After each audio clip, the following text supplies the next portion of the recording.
Hey everybody, happy Tuesday. This is Sports Fanatic News, and I am Joe Borek. That was a tough loss for our Philadelphia Flyers yesterday. Brian Elliott started the game off very slow, some pretty ticky-tacky goals, but then there was that ticky-tacky interference in our zone that got called on us. But other than that, the Flyers still kept their discipline because we only had 6 penalty minutes to their 14. And we scored on our one power play. Jake got it done again. Jake got our only goal. Voracek, our leading goal scorer, seemed to do everything each game. Not everything, but do something each game is what I meant to say. And we actually did better on the faceoff dot. We outshot them. And we went 1 for 6 on power play. We should have did better on power plays, but granted, the Kings have the number 1 penalty kill in the NHL, and they went 0 for 2. So we still, not percentage-wise, but in terms of at least capitalizing on 1, technically did better on the power play. Hits were even, blocks were in our favor. We doubled their blocks, and then they had a couple takeaways which hurt us. But what really hurt us yesterday was they got a lot of fast breaks because Jonathan Quick was like Almighty of Christ and couldn't be beaten. It wasn't even a joke. Like, he literally could not be beaten yesterday. You could shoot 50 pucks at him at the same time, and he might save 49 of them. Like, he literally was unable to be beaten yesterday. And that's the main point. Yeah, Elliot didn't play his best game, but Elliot really didn't play that bad because we gave a lot of rushes. Like, the guy came out of the penalty box. What was his name again? Kempe came out of the penalty box and scored his 11th goal of the season on a rush because no one picked up the guy coming out of the box.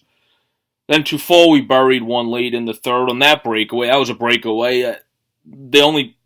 That wasn't really a goalie's fault for not saving a breakaway and a rush that it looked like he didn't know if they were going to pass or not, and then the defense didn't pick up Kempe. That was a soft goal, but no one knew who was picking up who, so it was a soft goal probably because of miscommunication of who was going to let guard him or if they were going to let him shoot so the goalie had to guard the pass. That would be my guess, and it looked like that's what it is if you look at the replay.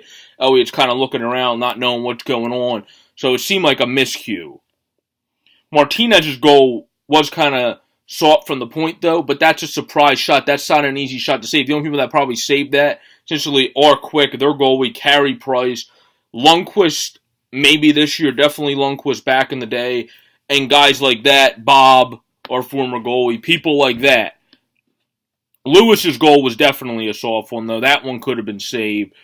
And then Voracek, of course, buried his goal. But overall, first of all, Brian Elliott won the second star of the week, and there's people saying, oh, well, now we need Neuwirth back in, and he's going to get a bunch of shutouts. Neuwirth ain't doing anything. Neuwirth's a good goalie, but he's not going to come in and get a couple straight shutouts. It's just not happening, never will, never is.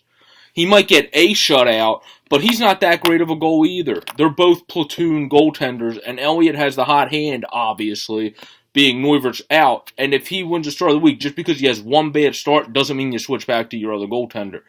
That would be a very bad locker room message of basically saying, oh, you had one bad game, we're not playing you next game. That's a very bad and thin line you operate on, and that should not happen.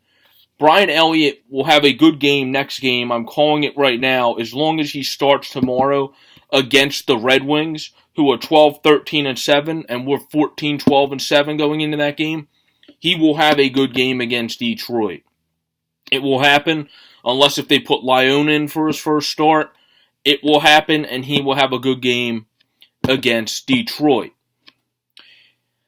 I think he's going strong right now, where if he has one bad game, he's going to make that be his momentum and motivation to have a good next game, and he won't have 2 straight bad games. That's my opinion, but I think it's going to happen, and he's going to have a fantastic game tomorrow, and I'm sure there's people out there that agree with my assessment that it's one bad game when the guy won Stars of the Week, the third the week before, then the second this week. So we got to cut him some slack. He's been on fire lately, and some of the games we've been winning were mostly because of Brian freaking Elliott. So cut the guy some slack. Let's see what he does against Detroit tomorrow. Let's see what Neuwirth does when he comes back. I agree with all of you, but the fact that some people think he's going to get a multitude of shutouts, that ain't happening.